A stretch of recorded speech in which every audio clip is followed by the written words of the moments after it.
Hello दोस्तों, आपका स्वागत है हमारे चैनल टेक्निकल आकाश में।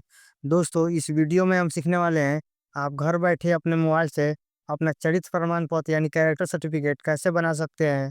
क्योंकि दोस्तों, इस वीडियो में मैं काफ़ी आसान तरीका बताऊंगा, जिससे आप अपना चरित्र प्रमाण पत्र यानी कैरेक्टर सर्टिफिकेट अप्लाई कर पाएंगे। जिसके बाद दोस्तों आपके पास पुलिस की तरफ से फ़ोन आएगा और वहाँ पर दोस्तों आपको पुलिस के पास जाकर वेरीफाई कराना है। वेरीफाई कराने के बाद दोस्तों आपका जो सर्टिफिकेट है वो बनकर मोबाइल पे आपका आ जाएगा, या आप उसको वेबसाइट से डाउनलोड कर सकते हैं। तो चलिए दोस्तों, इस वीडियो में हम सीख लेते हैं, आप इसका आवेदन कैसे कीजिएगा। तो सबसे पहले दोस्तों आपको आवेदन करने के लिए चरित्र प्रमाण पत्र अपने गूगल को खोल लेना है मोबाइल में। गूगल को खोल लेने के बाद दोस्तों आप यहाँ पर RTPS लिखकर सर्च कर लीजिए।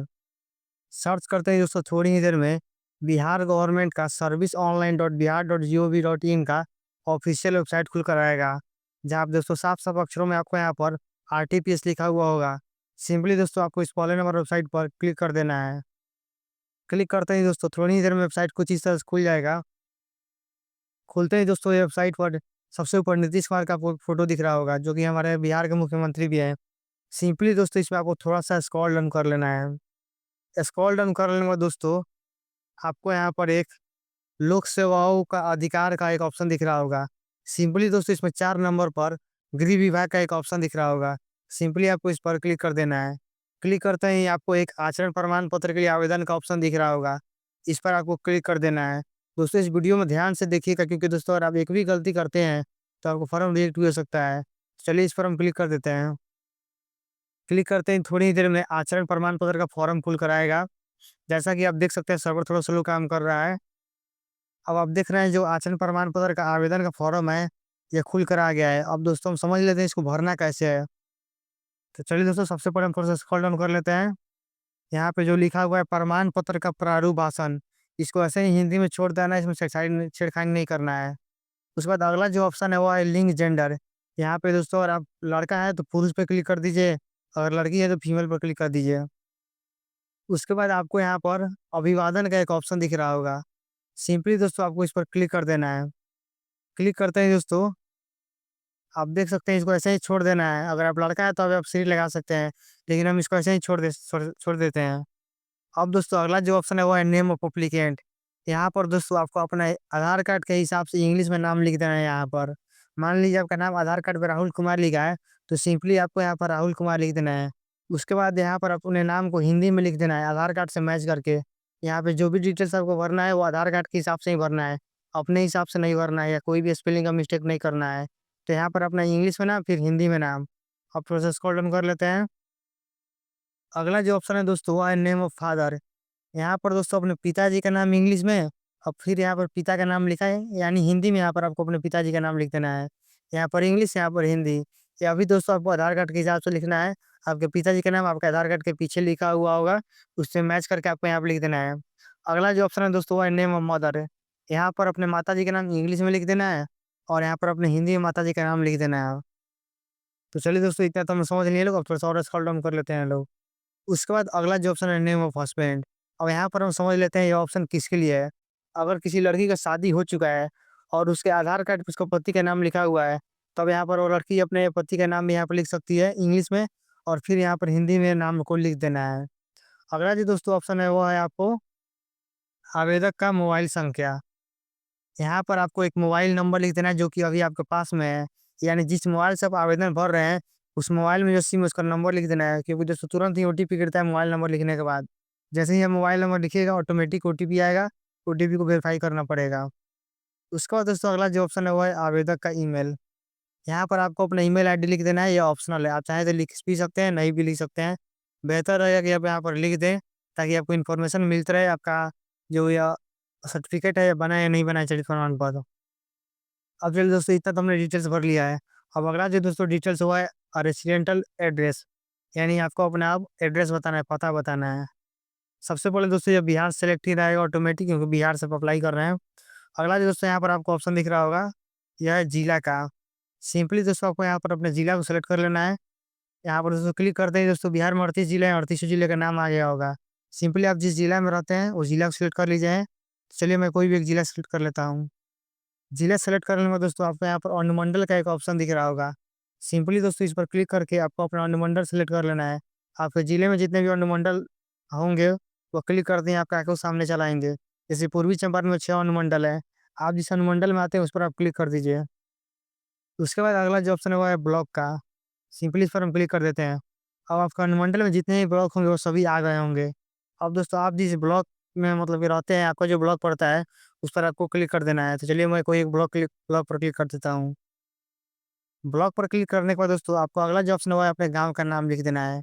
गाँव का नाम यहाँ पर आप हिंदी या इंग्लिश किसी में भी लिख सकते हैं। सिंपली आप हिंदी में यहाँ पर लिख दीजिए आप, और यहाँ पर सेम टू सेम उसी चीज़ को यहाँ पर कॉपी पेस्ट कर दीजिए। गाँव का नाम जो दोस्तों लिखना है वो अपने आधार कार्ड के हिसाब से लिखना है। आधार कार्ड में स्पेलिंग मिला लीजिएगा कैसे वहाँ पे लिखा हुआ है। उसके बाद अगला जो ऑप्शन है वो है पोस्ट ऑफिस का। आपका जो डाकघर है उसको डाकघर को यहाँ पर लिख देना है। सारे चीज़ों का स्पेलिंग आधार कार्ड के हिसाब से लिखना है। फिर डाकघर को हिंदी में लिख देना है। मान लीजिए आपका डाकघर मटियरिया है तो यहाँ पर मटियरिया इंग्लिश में लिख देना है, फिर हिंदी में लिख देना है। उसके बाद अगला जो ऑप्शन है वो है दोस्तों वार्ड नंबर।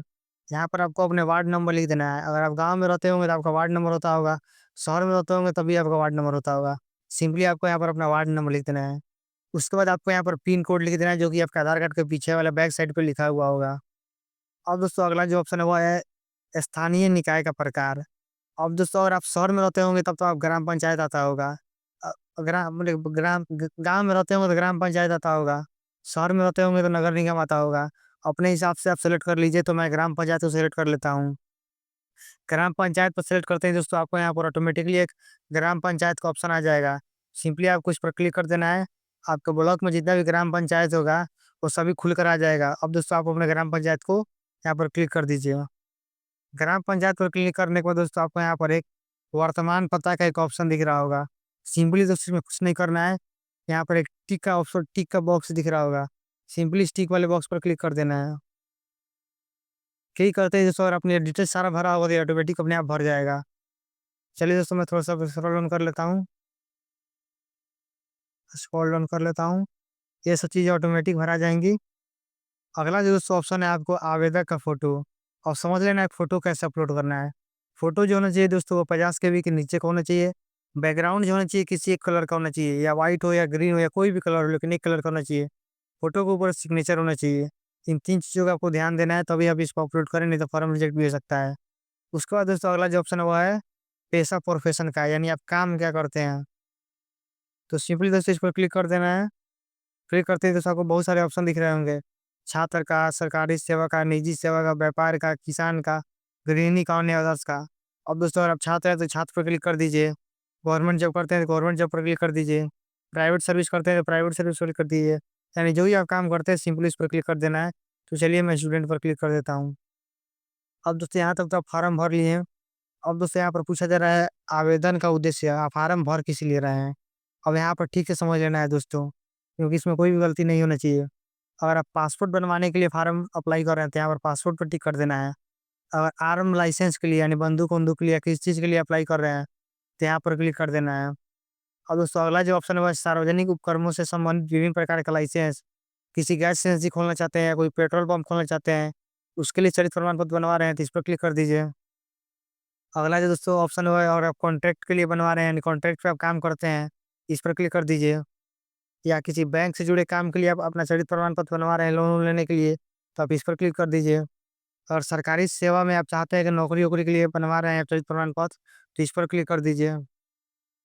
या इस अगला जो ऑप्शन है आप दोस्तों ये दोनों आप समझ लीजिए, कुछ खास नहीं है इसमें। तो दोस्तों अब आपका फॉर्म पूरा भरा चुका है। अब सिंपली आपको थोड़ा सा स्क्रॉल डाउन कर लेना है आप दोस्तों। अब यहाँ पर एक चीज़ है, मेन चीज़ है, यहाँ पर आपको समझ लेना है। जब आप चरित्र प्रमाण पत्र अप्लाई करते हैं तो आपको 2 साल का एड्रेस बताना होता है कि आप पिछले 2 साल से कहाँ पे थे। तो सिंपली दोस्तों आपको यहाँ पर अस्थायी पता का एक ऑप्शन दिख रहा होगा, इसको ऐसे ही रहने देने देना है। अगला जो दोस्तों ऑप्शन है आपको जिला सेलेक्ट कर लेना है, जो कि जिला आपका है सेम टू सेम। उसके बाद अपने थाना को सेलेक्ट कर लेना है। तो जिला सेलेक्ट हो गया हम लोग का। और यहाँ से थाना सेलेक्ट कर लीजिए, जो भी आपको थाना पड़ता है। थाना सेलेक्ट करने के बाद दोस्तों आप यहाँ पर अपने गाँव का नाम लिख दीजिए। यहाँ पर गाँव का नाम लिख दीजिए, पोस्ट का नाम लिख दीजिए, अपने थाना का नाम लिख दीजिए, सब एक साथ जो एड्रेस लिखा था वो लिख दीजिए। अगला जो दोस्तों ऑप्शन है यहाँ पर आपको अपने आप किस महीने से उस जगह पर रह रहे हैं, यानी पिछले 2 साल का देना है। तो मान लीजिए 2025 चल रहा है तो मैं यहाँ से 2023 सेलेक्ट कर लेता हूँ। सबसे पहले आपको महीना सेलेक्ट कर लेना है। उसके बाद आप यहाँ से साल सेलेक्ट कर लीजिए। तो मैं 2023 लिख देता हूँ। उसके बाद दोस्तों पूछ रहा है आप अभी कहाँ पर हैं? यानी अभी कौन-सा अभी जो महीना चल रहा है सिंपली आपको यहाँ पर लिख देना है। तो चलिए दोस्तों अभी अगस्त महीना चल रहा है तो अगस्त लिख देता हूँ। उसके बाद यहाँ पर आपको साल लिख देना है। अगस्त महीना हो गया, साल लिख देना है 2025 मैंने लिख दिया, 2023 यहाँ पर लिख दिया और यहाँ पर जनवरी लिख दिया यानी जनवरी 2023 से मैं 2025 अगस्त तक अपने इसी स्थायी पता पर हूँ। इतना सारा डिटेल्स भर देने के बाद दोस्तों आपको स्क्रॉल डाउन करके सबसे नीचे चल जाना है। जिसके बाद दोस्तों आपको यहाँ पर कैप्चा का एक ऑप्शन दिख रहा होगा। सिंपली दोस्तों आपको इस कैप्चा को यहाँ पर लिख देना है। कैप्चा लिख देने के बाद दोस्तों आपको यहाँ पर सबमिट का ऑप्शन दिख रहा होगा, सबमिट का। सिंपली सबमिट पर क्लिक कर देना है। सबमिट पर क्लिक करते ही दोस्तों एक नया पेज खुल कर आएगा, जहाँ पर आपको अपने आधार कार्ड का बैक साइड का और फ्रंट साइड का दोनों का एक पीडीएफ फाइल में बना के अपलोड कर देना है, जो कि 200 केबी के नीचे का होना चाहिए। क्योंकि दोस्तों मैं अभी किसी का अप्लाई नहीं कर रहा हूँ, इसलिए आपको दिखा नहीं पा रहा हूँ और यूट्यूब का पॉलिसी भी है। तो आपको सिंपली आधार कार्ड को अपलोड कर लेना है, फिर सबमिट पर क्लिक कर देना है। सबमिट पर क्लिक करने के बाद दोस्तों आपका फॉर्म जो हो जाएगा सबमिट हो जाएगा। अब दोस्तों कुछ दिनों बाद आपका फॉर्म वेरीफाई होगा 3-4 दिनों बाद और आपके जो थाना जो आप डाले होंगे इस फॉर्म में, अपने नज़दीकी थाना से आपके पास फ़ोन आएगा, आपको थाना पर जाना पड़ेगा और वेरीफाई करना पड़ेगा। वेरीफाई होने के कुछ दिनों बाद 4 से 5 दिनों बाद आपका जो कैरेक्टर सर्टिफिकेट है, चरित्र प्रमाण पत्र वो बन कर आ जाता है, आप उसे आरटीपीएस से डाउनलोड कर सकते हैं। तो चलिए दोस्तों वीडियो को यहीं पे समाप्त करते हैं।